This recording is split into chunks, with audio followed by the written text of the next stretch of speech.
How you doing? How you doing, brother? Yeah, Good to my see you, wife man. saw you. She pushed me to come here from the airport. Max. Have a blessed day. You too, brother. We'll talk after you soon. Real estate. Maxwell, give it up, give it up, give it up.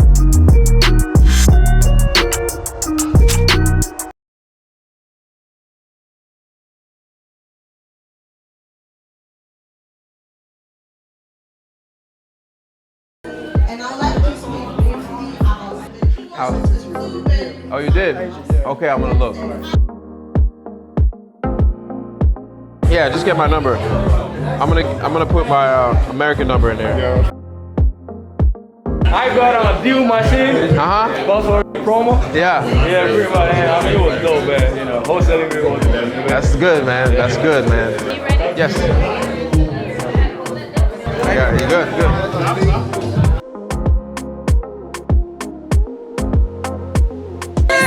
See you. Thank you. How you doing? How you doing, brother? Yeah, Good to my see you, wife man. saw you. She pushed me to come here from the airport. Max. Have a blessed day. You too, brother. We'll talk after you soon. Real estate. Maxwell, give it up, give it up, give it up. Awesome introduction. Hello, everyone. Hello, everyone. Hello. It's good to be back in Ghana. I was here last month, and I couldn't wait but much longer, so I just came right back. But it's this is a beautiful setting here, beautiful people, and real estate is booming here, and that's part of the reason why I'm back. And so there's so many new things happening here, and I know a lot of people have talked about diaspora and all those people coming back, and it's happening. And coming to Ghana to me is like being able to see a movie that I've watched already taking place in the United States. But you know, one thing I really want to push for everybody is to get involved in real estate now, because it's going to be important when every single aspect of real estate is, a lot of people are coming from the outside. And so you got to get your brokerages open. You got to get your constructions and everything under, you have to own that portion of real estate in Ghana, because the tourism is going to pick up. Everything's going to pick up, and you need to be the main focal point of people that own and run the real estate business here in Ghana. And from what I'm understanding, Ghana is the gold standard, so you can spread anywhere else you want to in the continent of Africa. But I'm happy to be here. I know that a lot of people spoke about a lot of things. I don't really have too much to say.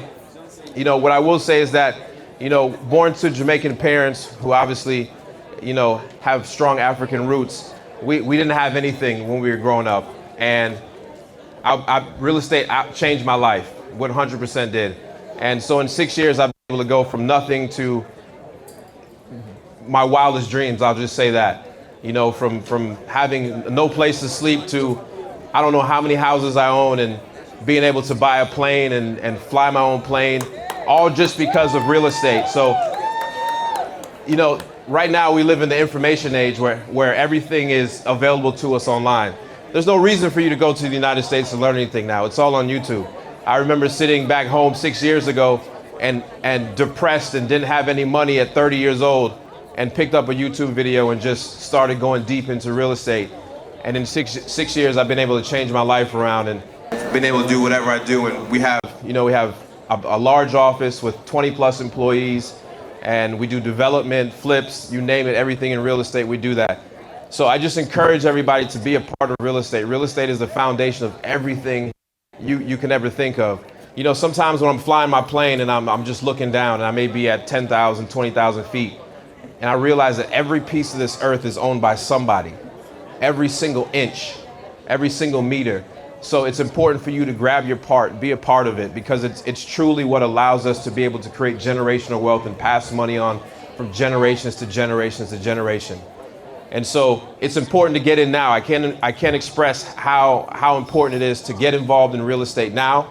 Own every aspect of it that you can, and just go deep in it. Don't look back 3-4 years from now and say, I wish I would have started then. Yeah. And it doesn't take any money. It takes self-education. You don't need formal education. There's so much information out there on the internet. All you need is hustle, glory, guts to go out there and do it. You know, I've failed many businesses, over a dozen of them, until I found real estate, and it really changed my life.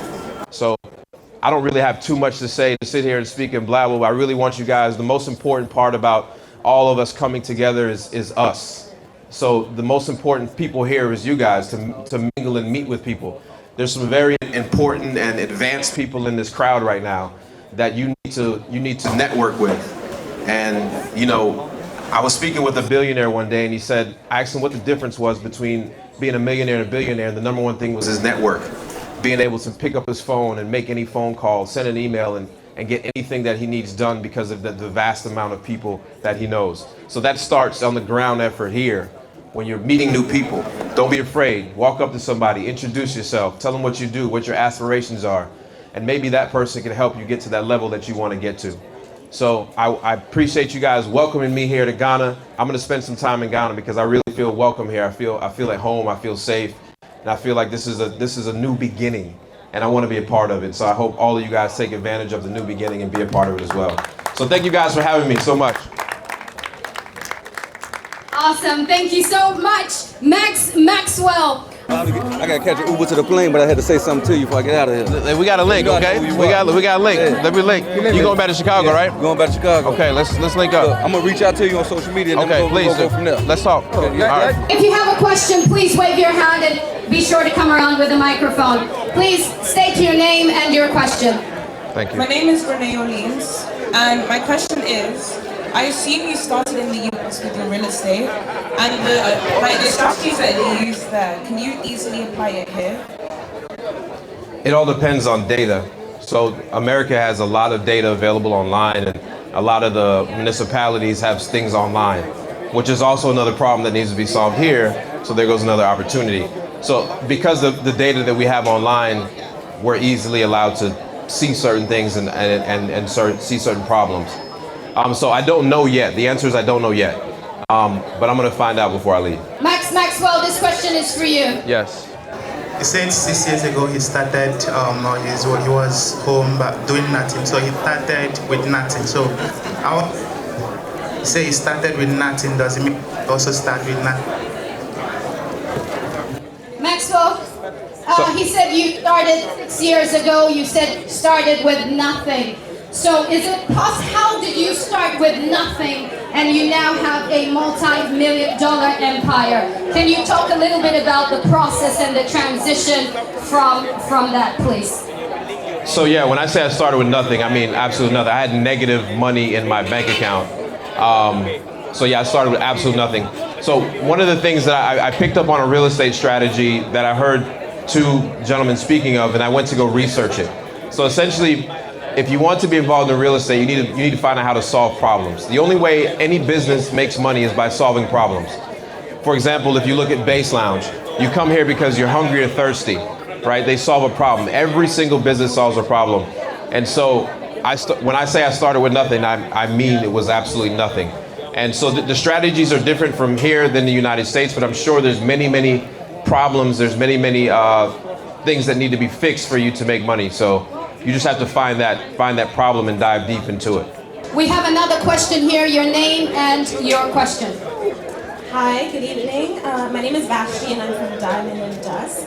I'm interested to hear more about what you think the opportunities are for attracting other people, African investors and African buyers into the real estate market in Ghana. What do you think the opportunities are? My question is for any of them who think you can answer. So I'll have my answer. So I think what has to happen is there has to be some system and procedures that are standard across the board when it comes to real estate. Because anytime people make an investment, it comes with the comfort of knowing that their investment is secure. And so they need to put place, and then last year they had this real estate act that they passed that they haven't implemented yet, but certain things like that will help outside investors from Africa or anywhere in the world feel more comfortable, sending that money to be able to invest into real estate in Ghana. You spoke about solving a problem and then you can make profit from that. Mm-hmm. Would you say, as a beginner, that if you were a real estate agent, it exposes you to the whole industry and then you can see the loopholes? Say that second part of the question again so I can understand. Would you say that being a real estate agent exposes you to where the loopholes are?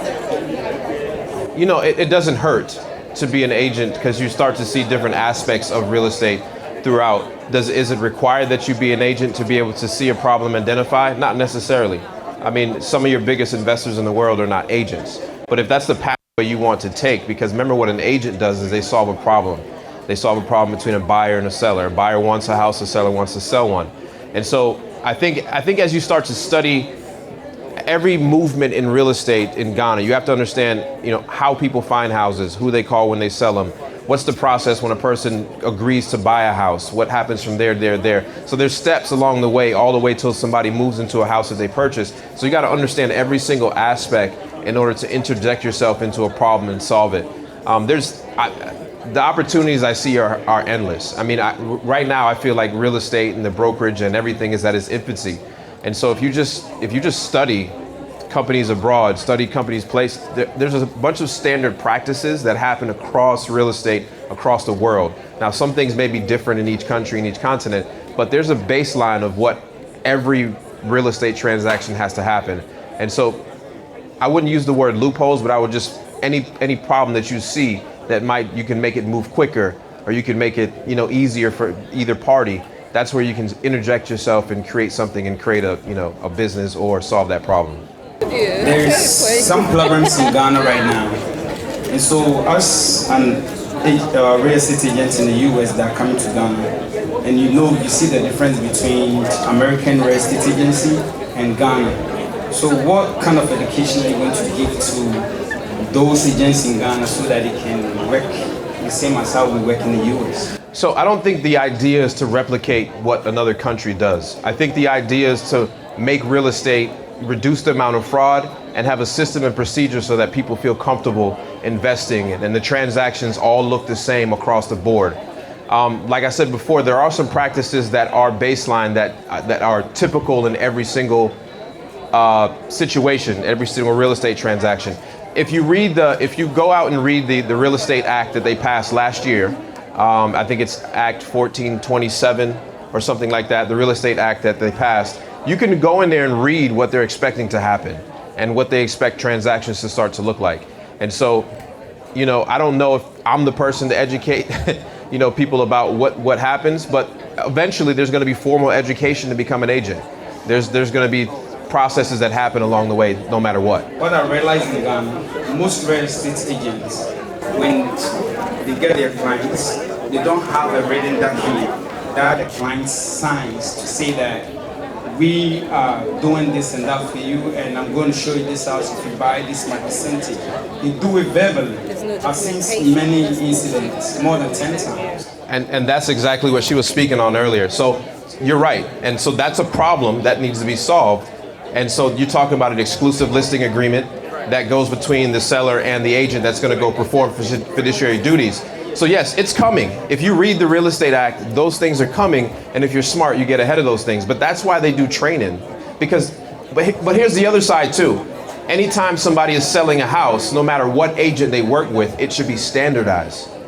No matter who you decide to work with, it should happen A, B, C, D, E. So it's coming, and that's what I mean by opportunities are endless here. This always holds true. A good deal never seeks money. Money always seeks a good deal. So if you can understand what I'm saying, a good deal never chases money. Money chases a good deal. So if you can put together a good deal, the money will chase you. And so that's number one. Money ain't worth anything without something to put it into.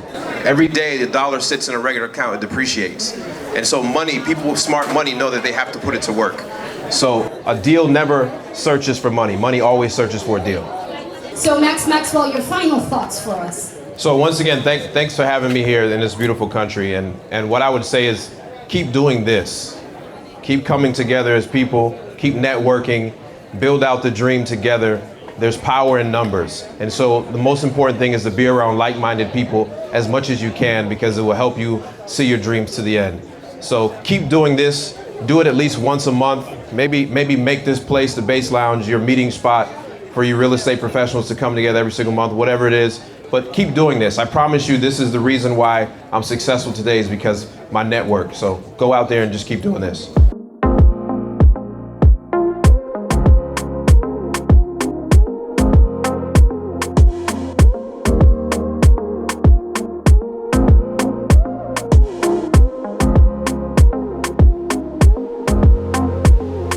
I'm here with the ever extraordinary Maxwell. How are you, Maxwell? I'm doing well. Thank you for having me. Yeah, so I believe the real estate here is beautiful. It's moving very fast. There's some things that need to be put in place to make sure that everybody is secure and everything works well. So those are some things that need to be improved upon. But this is the next booming market in the world.